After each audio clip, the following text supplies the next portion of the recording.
Hey, modern therapists. We are joined with one of our super exciting Therapy Reimagined 2020 virtual conference speakers, our closing speaker, and one of like our best podcasts ever. Like, just I mean, not to like put Travis on the spot, but his podcast, we got some great downloads on it, and people are responding super well to it. So super excited to have Travis continue to talk about therapy as a political act. He's a psychologist in the Denver area, and as far as I can tell, just kind of like an all-around cool guy.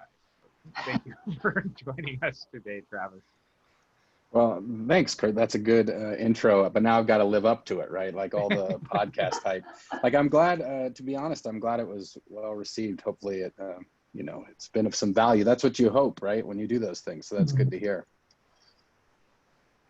Yeah, I think for me, when we got your application to speak at Therapy Reimagined, we were so excited because it was such an aligned topic for us, and just something that I think requires more thought than I think some of the kind of the long-standing multicultural training that often happens in our continuing education. And I know that there's more recently than we started our conversations, there's been more of a push to try to shift our education to better serve the diversity of our clientele. But you've been doing this for a long time. So tell people a little bit about what you're planning to talk about, what your work is, that kind of stuff, because I think that'll help people.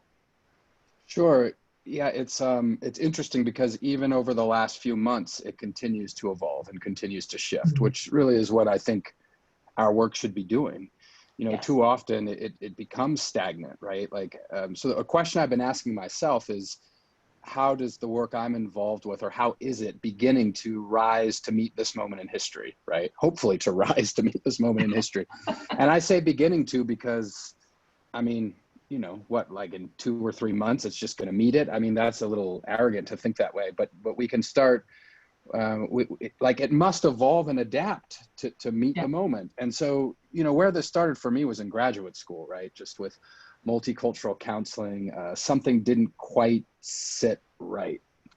I don't know if I could tell you when I was a student what it was, but I was like, I mean, I thought it was well-intentioned, like I liked the idea of it, but then, it came off as tokenism, right? Like, well, behave in these ways with these groups. And I just thought like, and maybe it's my own sort of diverse, multicultural, multiracial background that maybe I was more sensitive to it, right? But anyhow, I just knew it didn't sit right. And then, I got out of graduate school and started learning to be a therapist. It's funny how that happens, right? You kind of got to get out. And no disrespect to graduate school, you get what you get there, but then you got to go into the world and learn how to be a therapist, right? And through that process, I started to be able to put language to what I was struggling with. And what I was struggling with was that multicultural counseling was akin to telling folks of non-European descent that they're welcome and to heal in a Eurocentric model of healing, right? Which, like, on the surface, you go, okay, that's a nice gesture. But if we're thinking about like efficacy, I don't know if that's the best route to go, right? And so then I started for searching, like, what are some other possibilities here, right? And I don't know about you all, but anytime I think I have a good idea or something, I find out like 55 people already had that idea, and somebody had it in 1874. You're like, oh well. So someone I had run into was Makungu Akinyela, who was talking about cultural democracy in really interesting ways. Cultural democracy basically being that we invite people to heal in cultural mediums that make sense to them, right? And I thought like, wow, that's great. And then I thought like, why aren't we doing a lot of that, right? What we're doing, it seems more often, is doing the prescribing. These are the ways that you heal. And I found when I was doing that, I was getting mediocre results, right? But when I started to explore with people, and sometimes they might be cultural mediums of healing or subcultural mediums of healing, but other times they might just be like idiosyncratic mediums of healing. Like whatever they are, people in our groups, we have these, and then sometimes individually we have these. And so I thought like, could we start to transition from a multicultural lens, which was well-intentioned, but then is dominated by a Eurocentric paradigm to one where people could heal in mediums that were culturally near. And that's sort of what got me to this point. Now, the last few months, I've been reading a lot of, well, I'd read it before, but I've really been wrestling with, I've really been engaged with critical literature from Black scholars and abolitionist literature, and thinking like, this is pretty amazing community transformative literature, and yet it has almost no place, as far as I can tell, within the broader realm of psychotherapy. And so I've been trying to welcome some of those ideas here in the last, I don't know, couple, 3 months. So that's kind of a quick thumbnail sketch of that evolution, I guess. Yeah, it's interesting. I was having a conversation this week with somebody who's not a therapist, and just kind of describing what we're trying to accomplish with a lot of these discussions, even within the therapy world, describing where multicultural education has come from. And he boiled it down and he basically said, so it sounds like therapist training on this is just to be able to hold up a certificate that says, I'm not a racist. Which in this whole conversation around anti-racism and abolition and the stuff that's still happening today, and the deeper impacts of just how hard it is to act through this, is really, if that's the way that our education has boiled down to, is just being able to be like, I'm not a racist. We know that that is not good enough as far as being able to change these systems. Yeah, and even in the last couple of months, anti-racism, I'm hearing that from the university where I work, and then the therapeutic communities, and then it's on whatever else and that language to me becomes stale. We have to recreate language, or even just create language. Sometimes we can repurpose it, but like anti-white supremacy has felt better to me, just because when I say that, people pause and they go, ooh, they're like, okay. Whereas now anti-racism, everyone sort of nods, oh yeah. I've at least heard of that. And so I worry when language becomes stale or overused that it loses its impact. But yeah, I mean, like training as a psychologist, the APA has all their multicultural standards, and they feel like a bunch of check boxes. And what was always difficult about that for me was it was pretty easy to tell when someone wasn't multiculturally sound, or when someone was not practicing in an anti-racist way, although that language didn't exist when I was in graduate school. But it was harder to, like, when was someone multiculturally competent? Like, what did that actually mean? Like, I know they have standards, right? And you can read those, but as like a supervisor, if I look at that, how do I know they're actually practicing this, right? And that's something else that I've been trying to work with, is to give people practice ideas, right? Because we have a lot of theories, and that's great, but we need more than those theories. What good is a theory if it doesn't find its way into practice? So I think that's part of it. And something I've been telling some of the folks I work with who are psychologists, and they train psychologists in the university, is like, look, the world right now and our students are inviting us into a place of accountability, right? And that's a great gift. And we can take them up on that offer, and we can create our own accountability. And then what I said, if we don't, it's coming anyways. Like, we might as well be ahead of this curve, because the APA or KCREP or whatever the governing bodies are, I mean, they're going to be all over this, right, at some point. Now, if we can already start working with this in a way that we feel like we're building it, right, in community with our students, I think that's going to feel better than just getting a mandate from like APA one day that says like, do all of these things, right? So I'm encouraging people to try to be ahead of the curve in that way. It's something that should be aspirational, and I fear that a lot of what you're talking about and what you said in our podcast episode, we have all these theories, but we need more action. Yeah. And unfortunately, it seems like so much of this talk, even now in trying to move the needle, is this intellectualized version of allyship, of abolition, that just stops there. That there's no action. There's no, like you're saying, being able to look at it and be like, all right, that's what it is. Exactly. And that's now the folks that virtually attend will be the judge on this, right? So we'll get their feedback after I speak and we speak together and we'll see.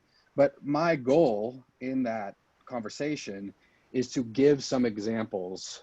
Well, it won't be my goal. I'm going to do it. Now, whether or not how effective it is, we'll see. But to give some examples of my practice and tether them to the specific ideas, right?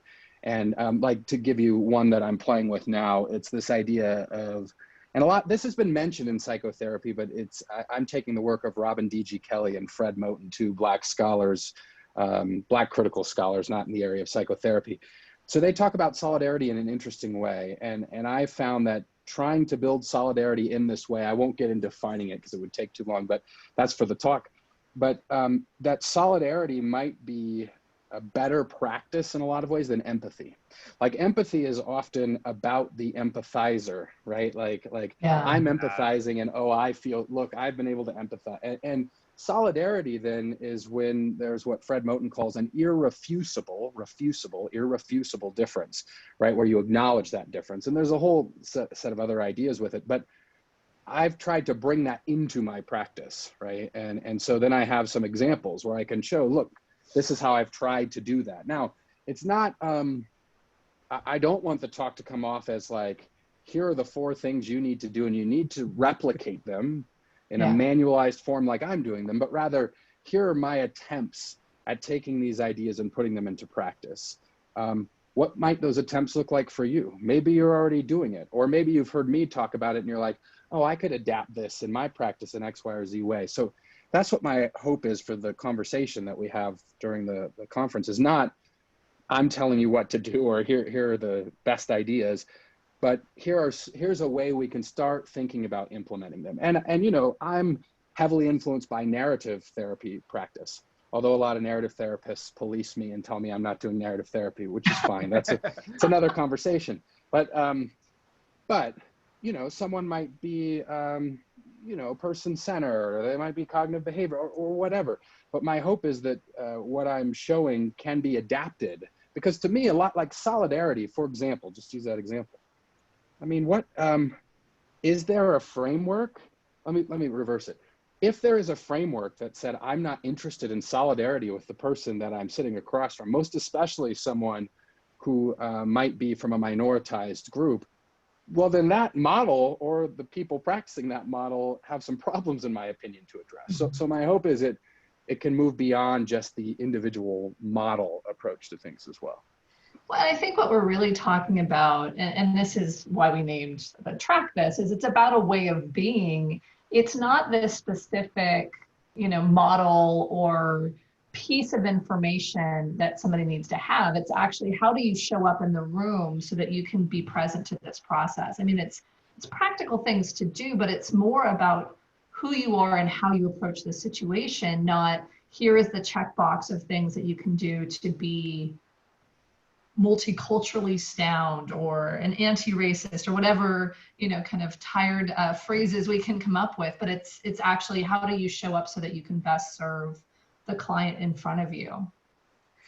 Absolutely. And also, how can we think about doing that in a community sense as well, right? And connecting the work that we're doing to communities, because I think sometimes that's where traditionally psychotherapy has come up short, right? Because if we're dealing with, and it's funny because everyone's talking about systems now. I think I mentioned that on the podcast we did a couple months back, like, and that's been, since graduate school, that's been a huge focus of my research and my study. And, you know, you would try to explain that systems thinking to people, not just like family systems, but systemic oppression and so forth. And folks would sort of, oh, that's cute, you know, and tap you on the head, but they don't really know what you're talking about. And now everybody, you know, systemic racism, institutional oppression, you hear it everywhere. And so I think one of the critiques, and it's a fair critique in my opinion, of psychotherapy, is that it's too much focused on just the individual, right? And on inter and intrapersonal processes. And so then, yes, I agree, there's that relationship in the room, but then also how do we think about, you know, expanding it out to community, right? And what role, and I'm not going to answer this. I mean, maybe we'll get into it in the conference because it's a big question, but I'll pose it just for people to start thinking about, which is like, how much of a responsibility do we have as psychotherapists within our communities? Not just the responsibility of the person sitting across from us, but also the responsibility to the community that that person goes back to. And can we start thinking about ways that we can impact those communities? Because to me, psychotherapy and psychotherapists, we've had sort of a narrow job description, and I don't think it has to be that narrow. And I don't think that what's been done is not helpful or doesn't have its place, but Saidiya Hartman, she talks about oppression, and she basically says that oppression is policing the imagination, right? And I feel like now oppression can be used in a lot of different contexts at a lot of different levels, but I feel like our imagination as psychotherapists have been policed in different ways, right? And it gets in the way of the possibilities for us to think bigger about what we could be in relationship to people and communities. I'm thinking that I just want to let people simmer on this and leave them wanting more, because like, I mean, we've had a few chances now to sit down and talk with Dr. Heath here, and every time I'm just blown away and I'm reinvigorated to reevaluate my approach to things. And I cannot wait to have the opportunity to sit and just listen to you, like, drop it, for an hour and a half, and really get into the depth of it. And I really appreciate the wisdom. Well, hey, thanks. And we've talked about this some in our planning, but I also hope that we can make it a conversation, not just 90 minutes of me blathering away. Right. You all ask some good questions like you're doing today, and then hopefully for the folks that might watch or listen to this that are planning on coming to the conference, that they can be a part of that conversation too. Because I think,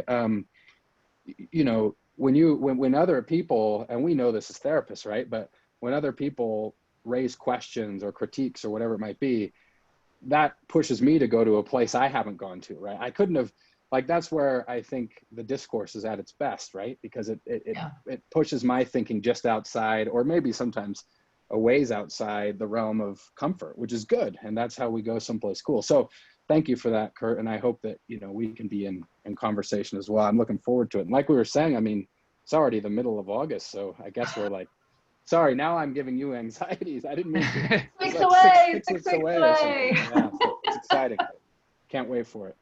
Well, and I think that's the thing that I'm really excited about, because I think not the 6 weeks away, but the conversation, because I think there's a lot of the virtual events that are going to recorded, passive consumption. And I'm really excited to have a live conversation together where we can bring in, bring in the questions and the comments live with the folks who are going to be there, so that we can, kind of sharpen the saw and think about the things and really do a lot of the conversations that I think are so important for a conference. So thank you so much for your willingness to make this transition to virtual with us, and to help us in kind of creating the space for conversations to happen across the country and hopefully across the world, because this is going to be, it's going to be big. Woohoo!